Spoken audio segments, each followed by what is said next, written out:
Good morning, good afternoon, good evening, ladies and gentlemen. It's a great pleasure to welcome you to this session of the Global Impact Forum. And here we're focusing on accelerating global climate action for a 1.5 degree future to recover better together. My name's Paul Simpson. I'm the Chief Executive of CDP, and we run a global environmental disclosure platform for all the world's companies and cities to disclose their environmental performance, climate change, water, deforestation, critical issues of our time. We're also proud at CDP and here in this event to be partnering with the Science Based Targets Initiative and the Business Ambition for 1.5 Degree campaign. Big thanks to the UN Global Compact for organising this. So 2020, as we're all aware, has been a really challenging year, shaken by multiple interconnected crises. The global pandemic that now 6 to 9 months in, depending where you are in the world, is still affecting societies and economies, and we're learning what that really means. Equally, we see the climate emergency showing its impacts, sadly, more and more every day, with communities being devastated around the world from increasing frequency and severity of extreme weather events, floods, hurricanes, cyclones, and wildfires, like we see on the west coast of the US right now. But it's not all doom and gloom. There are challenges and opportunities. We were very excited at the start of this year that it would be the super year of climate action. Well, COP26, set to be in November this year, has been delayed by a year, but we have to make it still a super year of climate action and also to address the global COVID pandemic. Good news is there is great momentum on climate change. The Business Ambition for 1.5 campaign now sees nearly 300 companies who are committed through the Science Based Targets Initiative to ensure their company is reducing emissions in line with 1.5 and becoming net zero greenhouse gas emissions. Just this week, Ford, LafargeHolcim, PayPal, and many others have joined that group. And we also have now close to 1,000 companies who've committed to set a science-based target, and more of those will increase their ambition to join the business campaign for 1.5. So it's a great pleasure to be here with you. We've got a really exciting panel, as we would expect from the UN Global Compact. It's a multi-stakeholder event with representatives from governments, the United Nations, business and investors joining us, not in New York as we would normally be, but from their homes and offices around the world. And it gives me great pleasure to introduce our first speaker, Mr. Selwyn Hart, the Special Advisor to the UN Secretary General on climate change. And Selwyn is clearly really well placed to set the scene for today's meeting. Selwyn. Thank you so much, Paul. And I believe that you've done a brilliant job, definitely in setting the scene. And I also want to thank you for your continued leadership. Excellencies, business leaders and friends, it's a pleasure to join you at this Global Impact Forum. And I wish to thank the new CEO of Global Compact, Sandra, and her team for convening another excellent event. We're living in unprecedented times, colleagues, and the COVID-19 crisis has shaken our health, our life, our trade, economic and natural systems at their cores. And our daily lives and jobs have been upended. Millions of people in every country and region are losing their jobs. And amidst the crisis of this pandemic, climate change continues unabated. Just a few days ago, the World Meteorological Organization released its United in Science report, and it provides us with the latest scientific data and findings related to climate change. It tells us unequivocally that greenhouse gases are at record levels in the atmosphere and that emissions are returning to pre-pandemic levels following a short dip caused by the economic slowdown, and that the world is on track to see its warmest 5 years on record. And we are way off track in meeting the agreed 1.5 degree goal that was set 5 years ago in Paris. From floods to forest fires to hurricanes, we're already witnessing some of the worst impacts of climate change.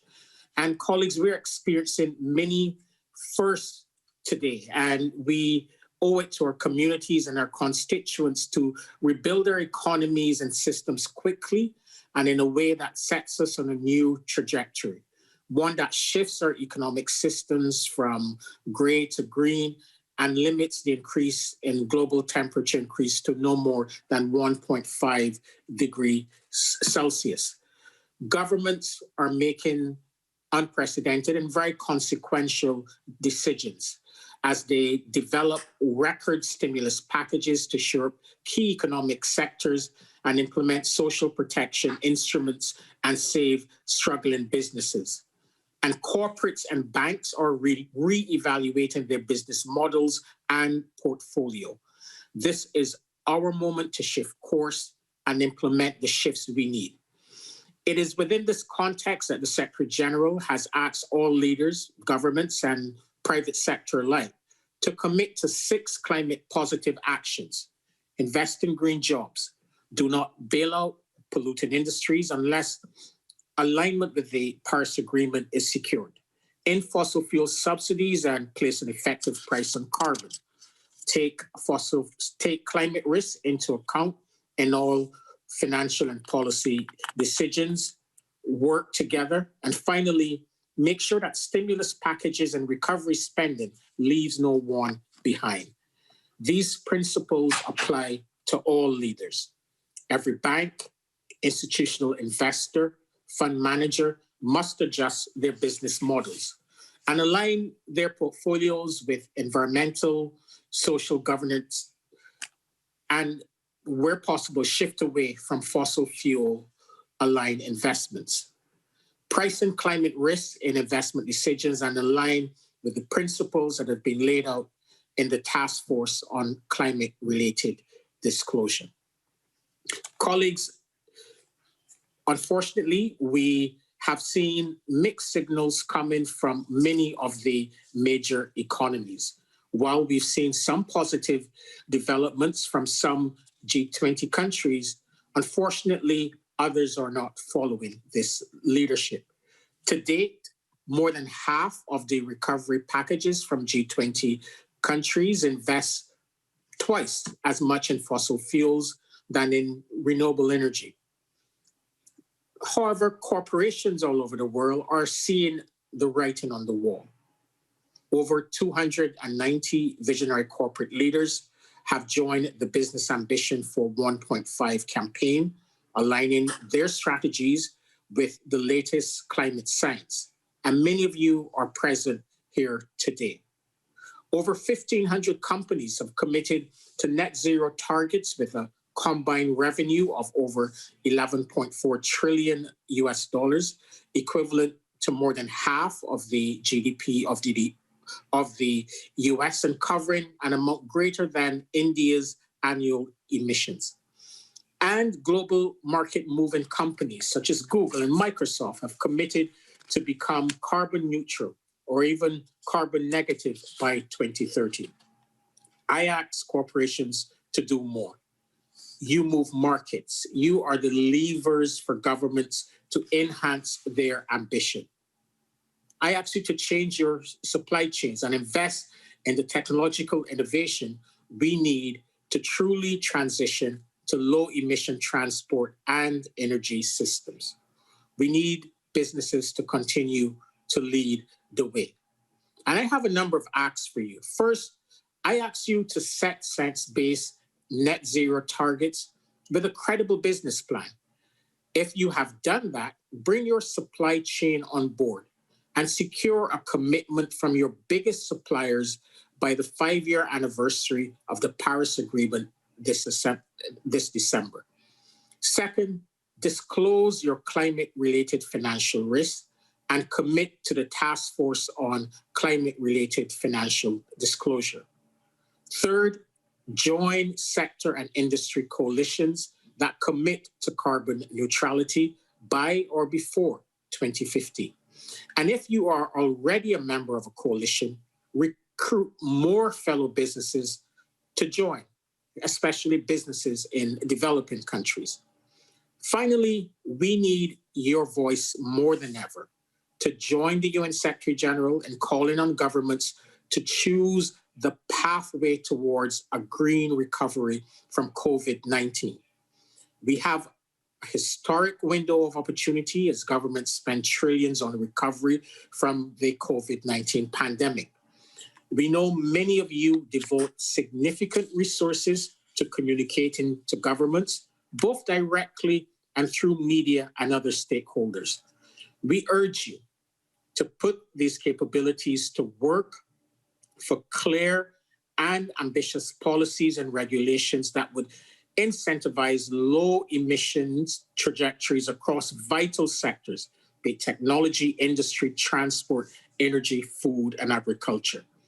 Governments must hear from you about the benefits of climate action and your specific policy needs to seize the huge opportunities ahead. You are the leaders that know we don't have to choose between climate leadership, strong economies, and the bottom line. On the contrary, there are significant commercial and job growth opportunities in decarbonization and low emission business models. And you know that there are financial, job, and health penalties and risks for those who stick to our old, polluting, and volatile fossil fuel dependent models. I count on you to use your voice, your business models, and your leadership platforms to take the steps that the world urgently needs you to take. I thank you, and I look forward to continuing to work with all of you. Thank you so much.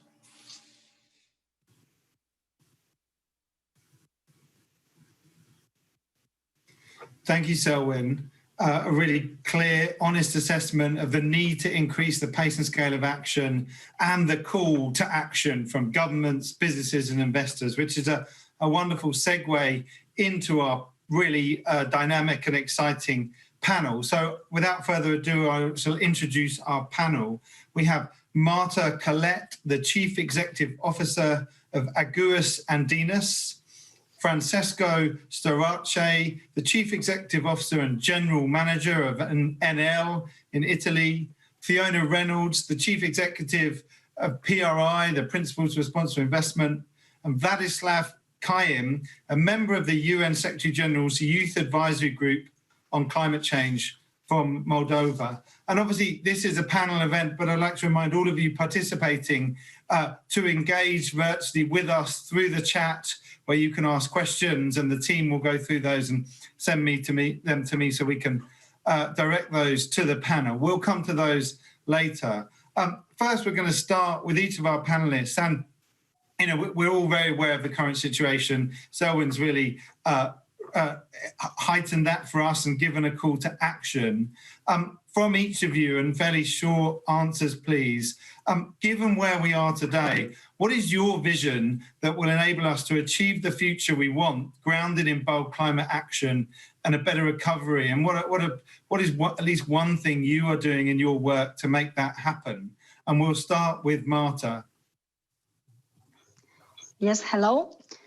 First of all, it's a pleasure to have the chance to be here sharing with you some of the experiences of this journey so far. Just as an introduction, Aguas Andinas is the largest water company in Chile, serving almost 8 million inhabitants in the metropolitan region of Santiago. Chile is a country highly vulnerable to climate change, especially the central area where I am based, and where we are suffering an extreme drought that is lasting for more than 10 years. Thus, at Aguas Andinas, we are fully aware we face a global climate emergency that has to be addressed by the society as a whole, involving citizens, authorities, and of course, companies. We need to have a growing number of committed corporate leaderships to face this new climate reality, counting with companies with a true belief of the role they must play and looking for new and more ambitious goals. Climate policies and corporate actions working together for the environment make a stronger combination, showing powerful signs to the market and creating a virtuous cycle. Thank you, Marta. We'll move to Francisco and look forward to hearing your vision. Thank you, Paul. Actually, we have a very simple vision here. In order to proceed properly in the decarbonization and in the fight against this tragedy, which is climate change, we really need to accelerate on the decarbonization of human activities on planet Earth. And to do that, we have followed what Selwyn has just mentioned before. So we set a target for ourselves to be fully decarbonized by 2050. This is a target that we established in occasion of one of these UN SDG summits 5 years ago. And we also decided that we needed to set up an intermediate series of steps in order for this roadmap to be concrete and tangible. And in 2015, we committed to have a 25% reduction of all our CO2 emission by 2020, and we reached that goal a year earlier. So in 2019, we got there. So in 2019, we set another target, which then is a Science-Based Target Initiative certified target, which reads as follows: we will reduce by 70% the emissions of year 2017 by year 2030. And on top of that, we also said that 74% of coal production will be achieved by 2022 when compared to the 2018 year. So where are we on this target? We are working very hard at it. 2019 was a turning year. It was a year in which the non-CO2 related energy produced by us, or all renewable energy that we produce, exceeded the thermal generation of all our fleet. Remember, we are developing plants at records number year on year. We are the world installed capacity for now 4 years in a row. And by doing that, we reached a point in 2019 by which the carbon-free production of all our fleet exceeds the thermal and therefore the carbon production. So we think that this is something that can be done. And like Selwyn said, it is good for the business. In fact, our bottom line has never been stronger and healthier.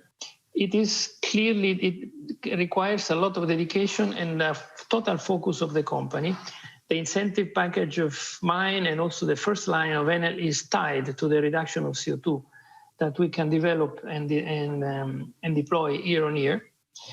And we need to focus also on finance. We were the first issuer of sustainable linked bonds last year.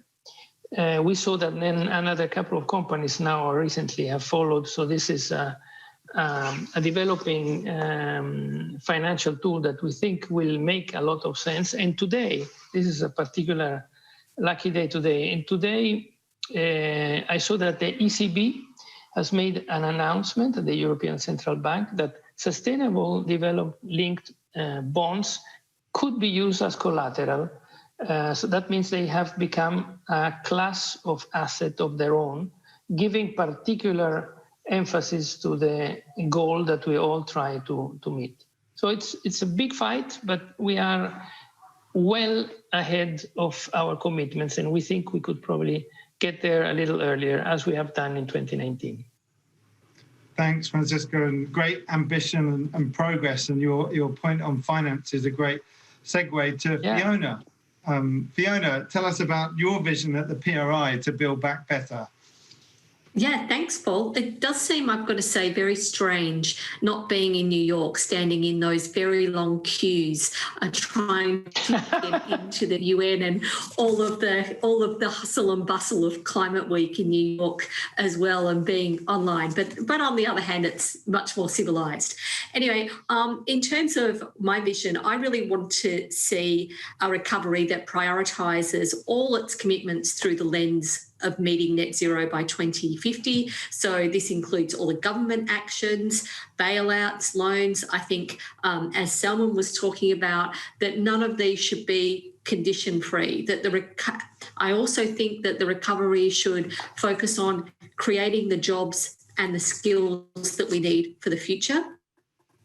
That all governments at the moment need to focus on job creation, and we need these to be green jobs. We need to create the green economy that's going to stimulate the economy, that's going to stimulate jobs. And along with these jobs, I think we also need to take the opportunity to ensure that we build a new social contract with living wages and strong protections. So I want to see a recovery that is green, that is just, that leaves no one behind, that there is a just transition on climate change and from COVID-19.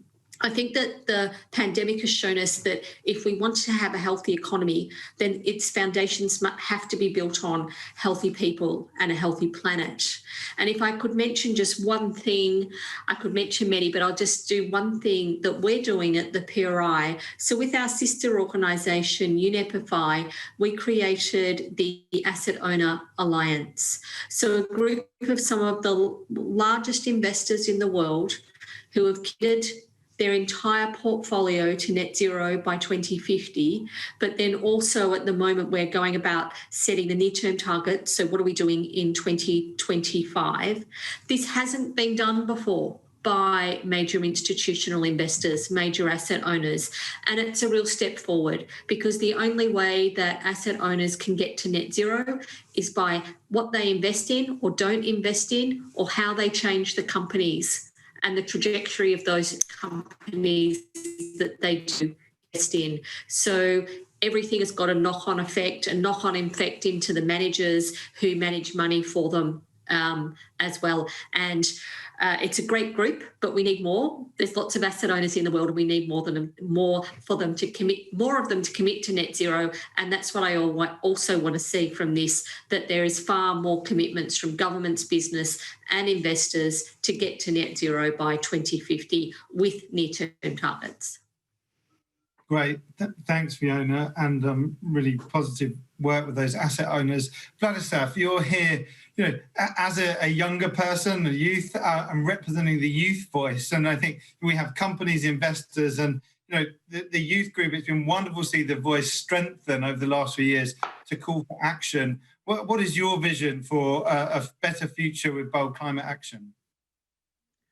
Thank you very much, first of all, for having me here. I think that this link between youth and the private sector to be established at such high level as the Global Impact Forum is needed, indeed, and I'm very grateful to be here, and I hope that that sets a precedent for further collaboration and bringing more youth to the table as well. When it comes to the vision of the future we want, I think it's important to begin with the present that we don't want. And that present that we don't want is the situation of living in an economic and social system in which we have to choose between clean air, predictable climate, and living wage, and get none.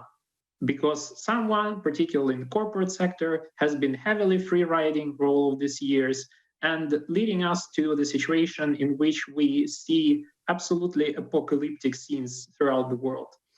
Hence, in our opinion, particularly in my opinion, but I think I can speak from the Youth Advisory Group on that particular matter as well, it is important to realize for everyone involved that neither our generation nor the nature itself will give second chances to those who don't realize what a gargantuan task in terms of climate action and 1.5 degrees warming target is ahead of us. Hence, it is important that the green jobs that are created also follow the standards that decent jobs should generally adhere to.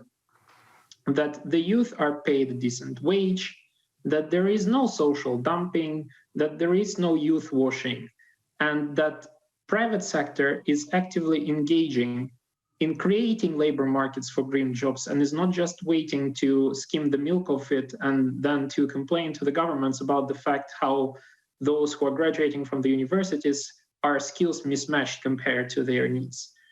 To the investors and to the private sector, my main message is that unless you embrace net zero and the nature as your main tangible and intangible asset, the nature will respond in kind. It will just multiply the value of your businesses by zero. And then all of your shareholders who wanted so much to assert their shareholder primacy will have to assert it to polluted rivers, melted ice caps, burning cities, and so on. You, by your investments and business decisions, are making choices. Make sure that those choices fall on the right side of history. Vladislav, thank you. And another stark and welcome call for action.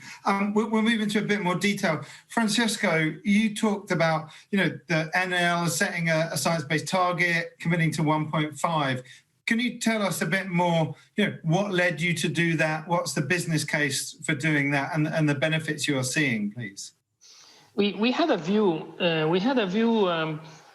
several years ago, actually, almost 10 years ago, I would say, that the business case for renewables would become a business case on their own, and it would become just more competitive and easier and simpler technology to manage.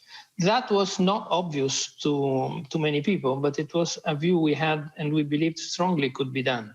So we decided to be consequent with that view. So that is what led us to this decision. We said, if that is what we think, and that the evidence that we have from how the technology is evolving, and the consequence is that these technologies will be in the money quicker than most people think, and therefore it will be possible to commit, even if it is simply difficult to logically deduct this from what we knew 10 years ago.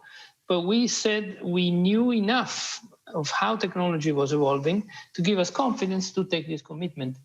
And that is why we also were pretty happy to see that Europe is now upping up a little bit the targets on renewable and greenhouse gases reduction in 2030, because we strongly believe this trend will continue for the next 10 years. So what is today possible will be extremely possible in 5 years and totally easy in the next 5 years again.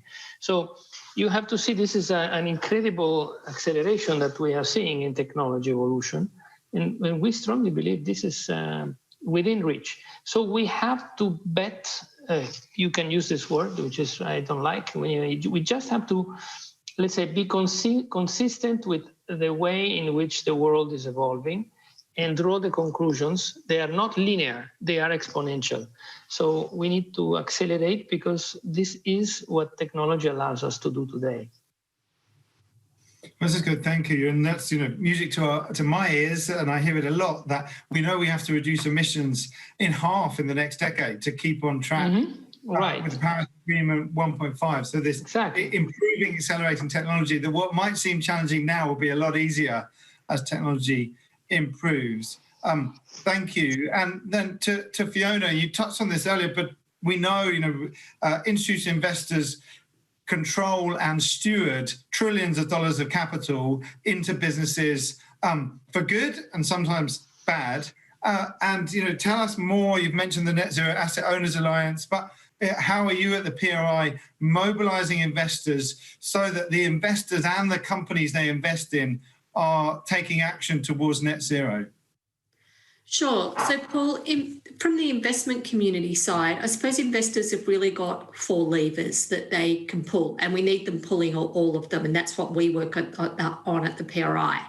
So they've got corporate engagement, investment, disclosure, and policy and advocacy with government. So on the on the engagement side, one of the most important things that we're part of at the PRI is an initiative called Climate Action 100+. And it's the largest ever engagement between corporations and investors.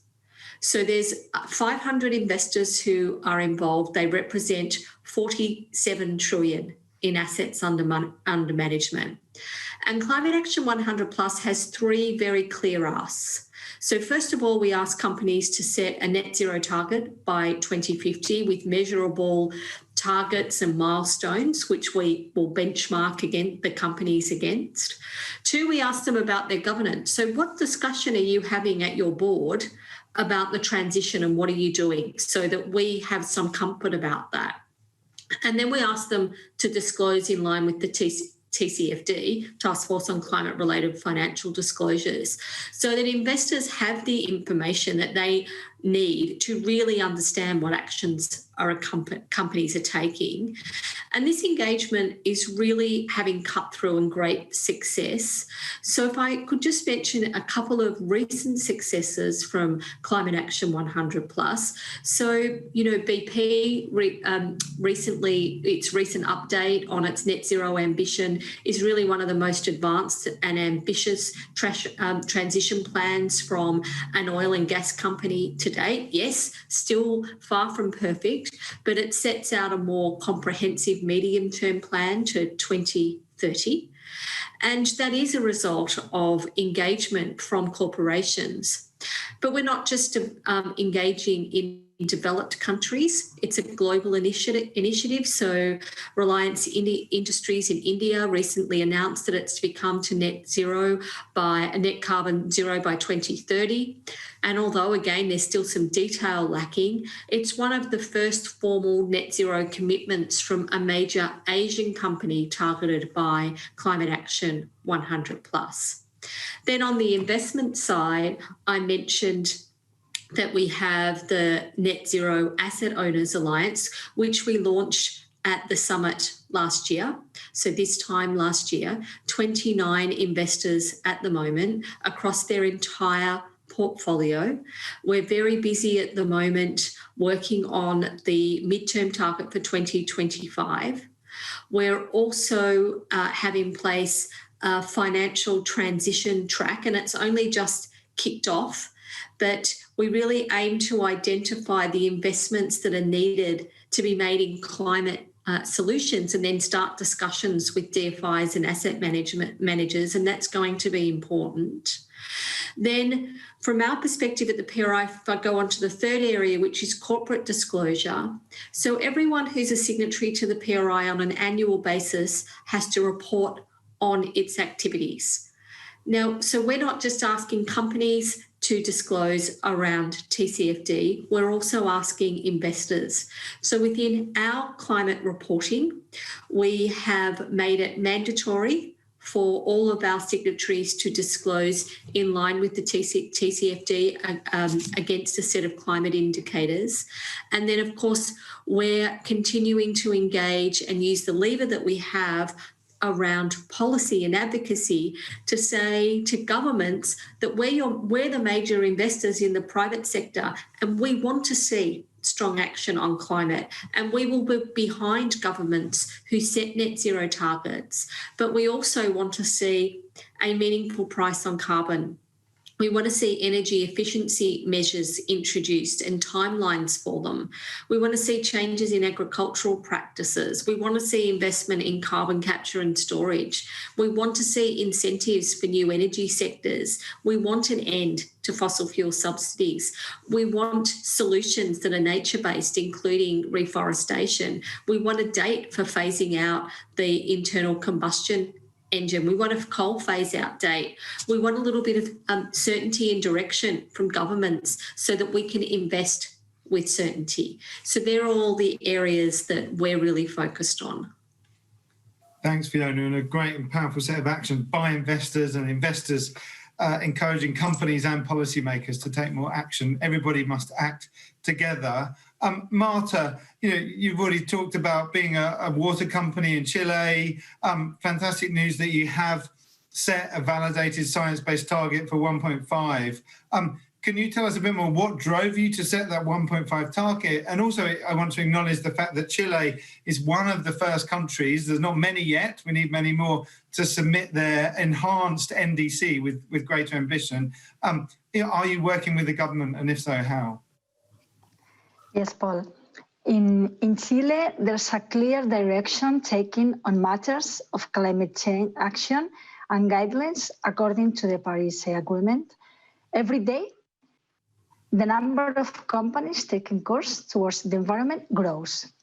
As I said, it is absolutely necessary to commit corporate leaders and companies looking for greater goals. At Aguas Andinas, we have been implementing innovative solutions on matters of circular economy in order to mitigate the effects of climate change. That is how we became the only water utility in the world to commit to reduce its emissions down to 1.5 degrees by 2030, with scientific support and tests. This represents a saving of more than 76,000 metric tons of carbon dioxide a year in Santiago. In order to accomplish this, we are developing different projects aligned with local policies in Chile towards carbon neutrality by 2050, as you have said. Two examples which have already been implemented are our biofactories, which represent a new concept of wastewater treatment plants based on circular economic principles, and which are 100% self-sufficient in terms of energy. And also our last tender process for energy supply in the company, which has included the condition of being 100% produced through renewable sources. And we are not going to stop. We will keep looking for brand new alternatives to allow fight against global climate change. Thanks, Marta, and really exciting to hear. And Vladislav, you touched on this earlier. You're part of the SG Youth Advisory Group. What are you doing as the youth groups you're involved in to mobilize action? Well, first of all, I think it is worthy to acknowledge the fact that the Youth Advisory Group as it is would not have happened had it not been for continuous efforts over multiple years of millions of youth worldwide that is striking at marches and demonstrations, innovating in labs, writing papers as scientists, providing necessary services and products as entrepreneurs, particularly social entrepreneurs, who showed by their own example that when it comes to the climate action, youth is a force to be reckoned with. And there was enough bold and visionary leadership on behalf of the Secretary General, Deputy Secretary General Amina Mohammed, and the Secretary General's envoy on youth to recognize that such a momentum needs to find its way further. And that's how our group came to fruition. Our main task, as we see it, and as it was outlined by the Secretary General himself, is primarily about providing a frank and honest advice to him when it comes to the implementation of his climate strategy. And frank and honest advice for us is the only way to show to the youth who is watching us very closely that this advisory group actually means business, and that the main activity that is there is going to provide actually meaningful outcomes, because our generation, in fact, has seen so many instances of how, businesses and decision makers go and check empty, meaningless boxes and present them as big achievements, and in fact are just squandering time, which is very precious in terms of fighting climate change. And this time is our time. When there is a lot of talk about the youth, our future, living the better plan for our future. No, it's not a future, it's already present. We're already here. And the existence and the functioning of the Youth Advisory Group symbolizes exactly that. We're already here, we're at the table, and we are going to be counted as equals in order to draft further future of fight against climate change. Thanks, Vladislav. And I'll say that my 7-year-old son is already becoming engaged in these critically important issues for everybody's future. So thank you for your work. Marta, just to come back to you, obviously you're a water company in a country with 10 years drought, which I know must be challenging. How do you see the role of adaptation and resilience, and how important is that for climate change, but also for health and inequality and social justice? Well, the water industry in Chile achieved a relevant milestone for the country, which was reaching 100% of wastewater treatment in urban locations in the last decade. This had a huge contribution for the health of citizens in the country, also for the environment and the economic development of Chile. In this context, at Aguas Andinas, we went further and developed the biofactories, treatment plants, as I have explained, based on circular economy principles. Our biofactories are today able to produce fresh, reusable water, biofertilizers for agriculture, clean energy, and natural gas for residential uses. Our plants receive a recognition at the COP24 in Poland for their contribution to planetary health. COVID-19 crisis requires a decisive reaction from all of us. At Aguas Andinas, we are committed to a green and social recovery plan. With that, we have an ambitious investment plan which will contribute to the economic recovery of Chile, of this country, with initiatives to strengthen the availability of water to the city related to the drought, to protect the environment, and also to fight against climate change. Thanks, Marta. And Fiona, we've seen the debate of resilience, but also come into one of financial stability in the last few years, the impact of climate change to financial stability, a role for institutional investors and regulators to work together. How do you see, from your perspective, that investors, governments and regulators need to collaborate to build resilience from future shocks? Oh, absolutely. We need that collaboration with governments.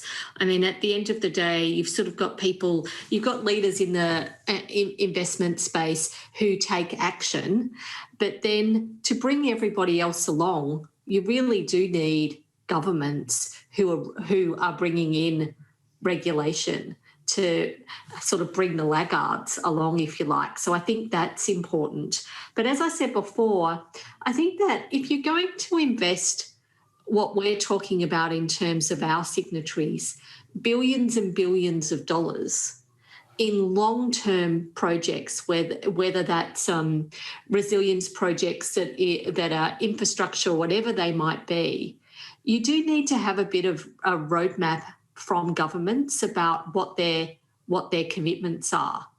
And so, look, at the moment we have some governments around the world who've made net zero commitments, but we have many who haven't.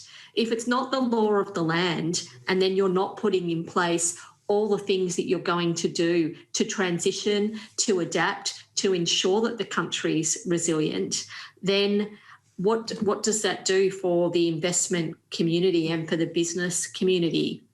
And we know that governments alone cannot fund the transition we need, both to net zero, but also from COVID-19. So the role of the private sector, the role of business and investors working together is essential. And governments have to try and enable that as much as possible. I think in some countries like the EU, well, not a country, but you know what I mean, a region, then we are seeing that they are really embedding sustainability within the financial system, but many others aren't. So we've still got a long way to go and a lot of work to do. Thank you, Fiona. And it's a great segue to Francisco, because my understanding is that you signed the Uniting Business and Governments to Recover Better statement, calling for the European Union to enhance its 2030 emissions reduction target. As a CEO of a big company, what do you see your role is to show this leadership and communicate to governments? I think what Fiona just said is extremely clear, is extremely important. What companies need, they need direction. They need to know, not exactly the details, but they really need to know where is that the regulation and the policies of major parts of the world are leading. And when this is not clear, then the risk of making mistakes, or worse, the risk of not deciding to invest becomes real. So that's why in Europe we made this push. We had evidence that the European decarbonization targets that the previous Commission had set for 2030 could be improved. We have ample evidence that there was a reduction of carbon emission and greenhouse gas emission that was not as ambitious as it could have been. And we were happy that this new Commission took the ball and put it forward in the right way. This 55% greenhouse gas reduction target by 2030 is something that we knew from studies we made is not only achievable, but it is achievable more or less with the same efforts that would bring us to the previous targets. So why not go there? It clearly, just for you to know, it implies that we double the primary energy that comes from renewable energy between 2020 and 2030. So it's it's a big step. And it clearly means that we have an electrification of energy consumption in Europe, which goes a long way from the 20%, 21% that is today. So it implies a profound transformation of the economic life and social life of Europe insofar the energy consumption is concerned. But it is not only achievable, it is affordable because it has a net positive impact on GDP and employment in Europe. And it is also necessary if we want to meet the 2050 goals to control climate change. The result of this, like Fiona said, will be to make clear for investors that Europe is a great place where money can be put at work in a frame that is respected and really pushed by the politicians and the system. And it is finally resulting in a lower risk, more sustainable economy, which, from an investor standpoint is a great idea. It's not a surprise that 50% of sustainable directed investment go into the Eurozone and not elsewhere. The rest of the world takes 50%. So Europe is becoming pretty hot from this standpoint. And I think it's a testimony that if a government wants to attract investment, it's a great way to go. Francisco, a great way to end the panel that, ambitious goals from, in this case, one region, Europe, are necessary and achievable. We're not in a room, we're not going to do a round of applause, but I would like to give a big round of applause to this excellent panel. I know you're all leading change and that's much needed. So I look forward to hearing much more about the progress in the future. So in the virtual world, what a fantastic panel.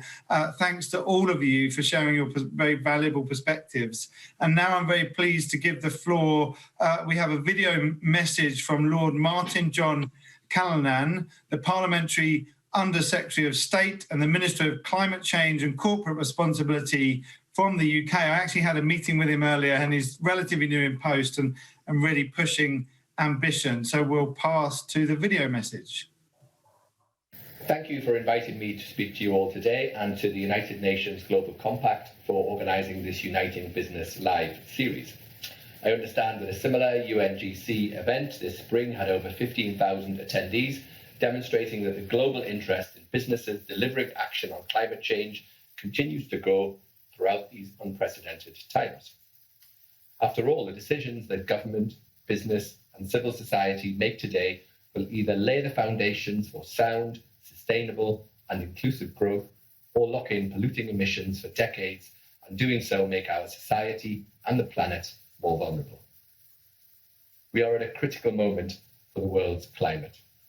To keep global temperature rises to manageable levels, we must halve emissions over the next decade. It is companies like yours that will help to make this possible. And the conversations that we are having here, and particular thanks to our earlier insightful speakers, are a first step to helping us to achieve that goal. Now, there's no question that this has been a very difficult year. On top of the enormous human cost, the coronavirus pandemic has wrought immense damage to businesses and to economies worldwide.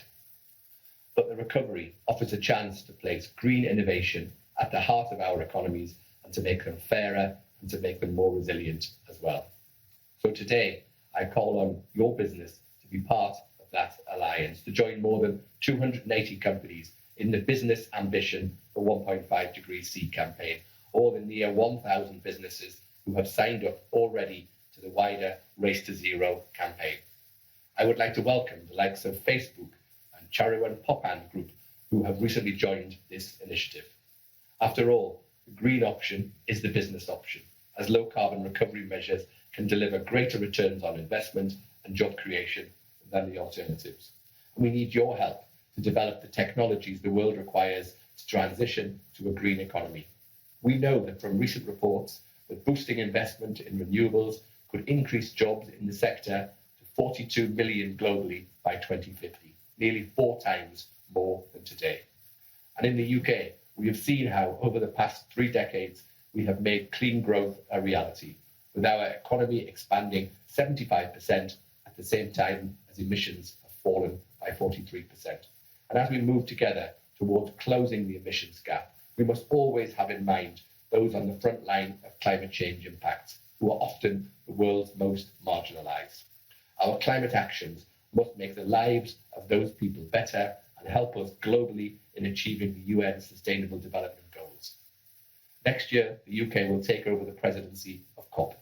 We want to use this opportunity and the run-up to take the lead in supporting a clean, inclusive and resilient recovery, recognising that if we are to achieve the global climate action needed, we must bring along young people, academics, investors, civil society, whilst working alongside innovative business leaders such as yourselves. Moving forward, I encourage again, if you haven't already, to join fellow leaders by signing up to the Climate Group's RE100 and EV100 initiatives and confirming your net zero ambition by joining the Business Ambition for 1.5 degrees C and the Race to Zero coalition. Your leadership matters hugely, and I look forward to working with many of you in the run-up to COP26 in Glasgow next year. Thank you once again for inviting me to speak today, and thank you all for participating in this fantastic event. And many thanks indeed to Lord Callanan of the UK for those words, which conclude our inaugural Global Impact Forum here on the plenary stage. But please stick around and network for a bit longer. Up next is a special plenary session presented by Moody's Corporation, Beyond Recovery and Repair, Building a More Resilient Social Fabric, which will explore how achieving the social dimensions of the Sustainable Development Goals will require us to move quickly beyond a narrative of recovery and repair and towards one of resilience. Then, coming up in 1 hour, you can join some of the world's top marketing professionals for a unique look at marketing the SDGs in the SDG innovation stage. We hope you've enjoyed spending time with us at Uniting Business Live. You can continue to follow the conversation on social media using the hashtag #UnitingBusiness. Video highlights of today's sessions will be posted on our YouTube channel very soon. I'm Veronica Pedrosa, and it's been absolutely fabulous being your MC for today's inaugural Global Impact Forum. Thank you all for joining us, and please come back tomorrow for the SDG Business Forum right here at 7 a.m. New York time, when Uniting Business Live continues. As the UN Global Compact likes to say, we are united in the business of a better world. Now, it's my pleasure to introduce our moderator for the next special session, Jeremy Davis, Vice President, Corporate Social Responsibility at Moody's Corporation.